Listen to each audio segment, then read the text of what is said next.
Bien, vamos con informaciones nacionales porque división sigue generando al interior del oficialismo el proceso constituyente y la mirada frente al plebiscito de abril. De hecho, en los últimos días se creó el Comando de Chile Vamos por el rechazo. Vamos a hablar de este tema, también de lo que ha sucedido a nivel político y social. Por eso ya estamos justamente con la coordinadora de este comando, María José Gómez. María José, bienvenida. Muchísimas gracias por acompañarnos. Hola, buenas tardes, Nicolás. Gracias por la invitación. A ver, primero que todo, ¿cuál es el enfoque que va a tener este comando del rechazo? Y lo pregunto principalmente porque ya vemos que desde otros puntos los enfoques van a ser relevantes, porque no solamente hablar de rechazo o apruebo, es finalmente qué se va a dar a cambio, digamos, de uno y otro. ¿Cómo lo están mirando ustedes? Ahí son muy importantes dos cosas. Primero, lo que tú señalabas, que es la constitución de este equipo de trabajo de Chile Vamos por el rechazo, que se ha transformado en una señal muy potente para los simpatizantes, para los partidarios, para las personas que están en cargos de gobierno, respecto de y también para mucha gente común y corriente, gente más moderada, como una señal de unidad y de voluntad de trabajar juntos por un objetivo común, que es el objetivo del rechazo, respecto del cual esta unidad es lo más importante y ha sido muy bien valorado por toda la gente desde que se constituyó este equipo el 3 de febrero pasado, y en el entendido de que cualquier matiz que pueda tener cada uno de los partidos que están por el rechazo, los movimientos ciudadanos y otros grupos que están trabajando, cualquier matiz va a quedar supeditado a un objetivo común que tenemos, que es trabajar por el rechazo. Ahora, respecto de lo que tú me preguntas, que es del enfoque, ahí es muy importante que la gente tenga claro qué es lo que se va a votar el próximo 26 de abril, porque la opción rechazo también significa una opción de cambio constitucional. Aquí no es, como han tratado de decir algunos dirigentes de la oposición, rechazo y punto. Aquí hay un rechazo para reformar, como dice Renovación Nacional, hay un rechazo positivo, como dice la UDI, y también hay un así no que tiene que ver con la forma, que es lo que plantea Evópoli. Se embarca, perdón, María José, de algunos dirigentes que inicialmente, cuando se conoce que vamos a tener un plebiscito el 26 de abril, hablaban de este rechazo y punto.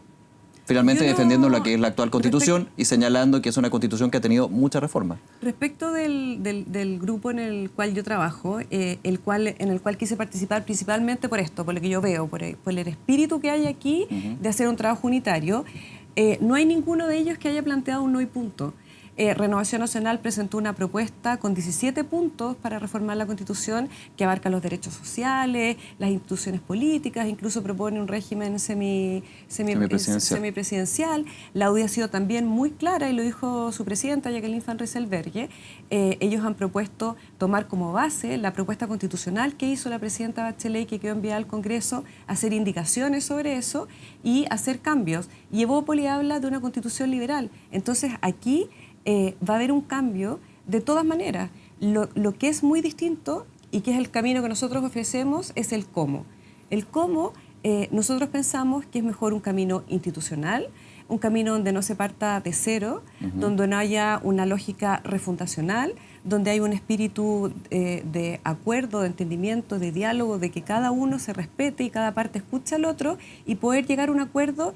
Y una cosa que es súper importante, poder llegar a un acuerdo más rápido. Nosotros pensamos que 2 años y medio es un tiempo de incertidumbre muy grande para esto que tiene que ser la casa de todos, que nos tiene que unir a todos y que nosotros, que es lo que la gente quiere, deberíamos tenerlo lo más rápido posible. Por lo tanto, nosotros creemos que una vez conocido el resultado del plebiscito, deberíamos empezar en el mes de mayo a discutirlo por la vía institucional. Ahora, ese punto, perdón, desde la vereda del apruebo, para justamente poner una contraposición, se dice principalmente de que la derecha nunca ha sido muy amiga de la reforma y que ahora el hecho de reformar en poco tiempo la Constitución y distintos aspectos, digamos, de las leyes, por ejemplo, pensiones, salud, como que no tiene mucha base en términos de la historia que ha tenido. Hay varios ejemplos, y no solamente desde la derecha, sino desde el aparato, no el aparato, pero el sistema político actual, que es por ejemplo, lo que fue la ley de divorcio, la reelección, el tema del reajuste de los sueldos de los parlamentarios. Se ha hablado de 16, 12 años. ¿Por qué ahora cambiaría eso? ¿Por qué ahora se podría reformar, no es de una hoja en blanco, pero efectivamente en menos tiempo? A ver, primero lo que tú dices, aquí ha habido muchas reformas a la Constitución. Hay que seguir perfeccionando, hay que seguir construyendo, pero como se ha dicho, no echemos la casa abajo completa, mantengamos lo bueno, mantengamos lo que le ha dado estabilidad al país en los últimos 30 años y cambiemos las cosas en las que necesitamos avanzar, profundizar, modernizar y poner una constitución a la altura de lo que son los nuevos tiempos de Chile. ¿Qué es lo distinto? Aquí cuando hay una expresión de voluntad tan explícita de tres partidos, de RN por el rechazo, la UDI y los dirigentes de Bópoli, y también de los que están por el apruebo en Chile Vamos, de hacer un cambio constitucional, es un compromiso y una voluntad que es cierta. Y hay conversaciones al interior del equipo de Chile Vamos, pero por ejemplo, hemos hablado de la posibilidad de instalar una comisión bicameral, por ejemplo, que pueda funcionar en forma permanente, dedicada a este tema, que tenga expertos constitucionalistas trabajando en forma permanente y que pueda tener audiencias públicas y escuchar a la ciudadanía. Y además incluso de que exista algo que puede ser muy novedoso, que la ciudadanía, si existe acuerdo en el Parlamento, pueda presentar propuestas e indicaciones dentro de este debate constitucional. Agregando participación de la ciudadanía en el proceso legislativo. Y después de este proceso, que a nosotros nos parece que en un año se puede llevar adelante perfectamente, si lo hacemos con esta lógica de mantener lo bueno y cambiar lo que se necesita perfeccionar, tenga un plebiscito en que la gente se pueda pronunciar por el acuerdo que exista entre las distintas fuerzas políticas. Si aquí lo que se necesita es que exista voluntad, que exista disposición de entendimiento y de acordar cosas. Y además hay un punto que es muy importante y que yo creo que la ciudadanía tiene que reflexionar al momento de votar. Cualquiera de la convención constituyente se va a elegir bajo las mismas reglas electorales que los parlamentarios. Entonces uno dice, ¿cuál va a ser la composición? ¿Quiénes van a ser las listas de los candidatos? Al final las listas las van a hacer los partidos. Miremos lo que pasó ahora con la franja televisiva. Entonces la pregunta es, ¿para qué tener dos congresos funcionando que van a implicar gastos de recursos, asesores, viáticos, toda una logística? Si lo podemos hacer por el camino institucional, lo podemos hacer en un tiempo más breve. Creemos que eso le da más estabilidad al país, más estabilidad a la democracia. Entonces yo me pregunto y me gustaría que también la gente de la oposición se pronunciara.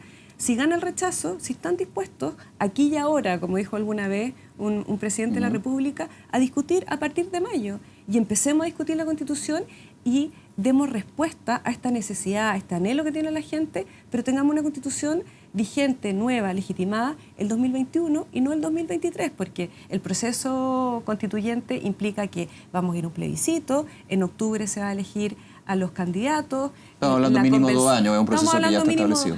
Mínimo 2 años. ¿Por qué no lo hacemos más corto? Sí, y le damos más estabilidad y más seguridad al país y no partimos y sin partir desde cero, sin hacer Chile entero de nuevo? Ahora, al comienzo de esta conversación, María José, yo comentaba justamente que hay una división leve, porque la mayoría de Chile Vamos va por el rechazo, pero también hay algunas autoridades que han hablado públicamente del apruebo. Y ayer, por ejemplo, se escuchó al alcalde Felipe Alessandri, de Renovación Nacional, que reiteró que él va a votar por el apruebo, que va a hacer campaña por el apruebo, y habló una frase que, más allá de lo anecdótica y de caricatura, tiene mucho en esta discusión. Habla de los momificados que no quieren que nada cambie, y habla de la campaña del terror. ¿Cómo ustedes expresan a la ciudadanía de que no van a hacer campaña del terror, de que efectivamente van a haber cambios en poco tiempo, y buenos cambios, cuando hay desde las mismas filas, podríamos decir, dirigentes políticos que ven que eso no va a resultar? Bueno, lo primero sobre las declaraciones del alcalde Alessandri, que él mismo salió hoy día a aclararla. Yo estoy absolutamente segura que no se refería al equipo de Chile Vamos por el rechazo, porque él sabe mejor que nadie que cada uno de estos grupos tiene propuestas, tiene voluntad y está trabajando por cambios constitucionales. Así que ese ensayo no. Pero se habla de otros sectores que están sosteniendo el rechazo. Pero respecto a la pregunta de fondo, si hay algo que tiene Chile Vamos, donde primero hay que señalar que las dos opciones aquí que están en juego, el apruebo y el rechazo, son legítimas. Pero aquí, si hay algo que tiene Chile Vamos, es unidad o comunión de principios.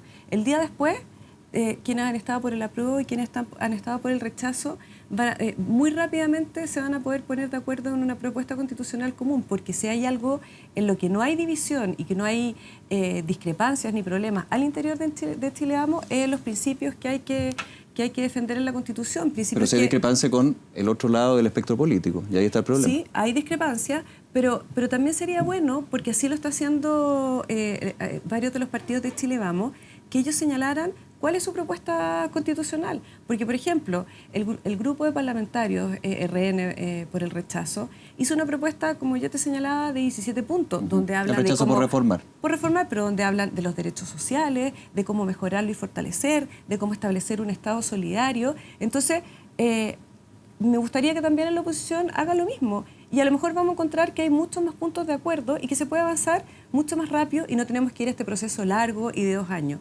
Y respecto del otro tema que tú me señalas, que es la campaña del terror que alguien puede estar haciendo, a mí me parece que ha habido expresiones que yo he escuchado y que son preocupantes respecto de la posibilidad de que gane el rechazo el 26 de abril. Hay dirigentes de la oposición que han señalado que va a volver la violencia, de que el país no se va a poder normalizar, que vamos a volver a los peores momentos de la crisis. A mí me gustaría, francamente, que dijeran todo lo contrario. Me gustaría que dijeran que es inaceptable que recrudezca la violencia, porque si aquí hay un pronunciamiento mayoritario de la ciudadanía en las urnas, en un sistema democrático, ese resultado hay que respetarlo y lo tiene que respetar sea cual sea, porque va a expresar la voluntad mayoritaria de la ciudadanía. Entonces tampoco se hagan campañas del terror respecto de uno o de otro resultado, y a mí me gustaría que todas las fuerzas políticas dijeran con mucha fuerza que el resultado que sea hay que respetarlo porque es la expresión de la voluntad popular, porque además todos tenemos que señalar que en política la violencia no es aceptable como método de acción política. Y hemos visto en estos días declaraciones, varias declaraciones de dirigentes socialistas, de un senador y de un ex senador socialista, que ellos mismos señalan que todavía existe gente dentro de su partido, en el Frente Amplio y en el Partido Comunista, que no condenan en forma decidida la violencia, que incluso empatizan con los actos de vandalismo. Entonces, aquí también es importante considerar en qué clima se puede realizar una convención constituyente. Nosotros no necesitamos... ¿Y eso no es también, perdón María José, un parte quizás más leve, pero una campaña del terror, señalar esto de buscar una nueva constitución cuando tengo una pistola al pecho? ¿Es violencia también? De alguna manera también señalar de que el contexto está obligándote a cambiar si tú no quieres cambiar. No lo he dicho yo. No, pero se ha dicho desde el principio... Dirigente socialista en este punto. Pero desde la derecha también se ha dicho que no están las condiciones para llevar a cabo un plebiscito. Pero miremos lo que ha pasado. Hoy día todavía tenemos situaciones de violencia que son persistentes. Tenemos ataques a comisaría, van más de 440 ataques a comisaría, tenemos barricadas, han seguido los saqueos, han seguido los incendios, y eso no constituye una campaña del terror, constituye pensar cuál es el mejor clima para poder debatir con libertad, cuando todavía uno ve que se pide peaje para pasar en la Plaza Italia, que hay lugares donde se pide bailar para pasar.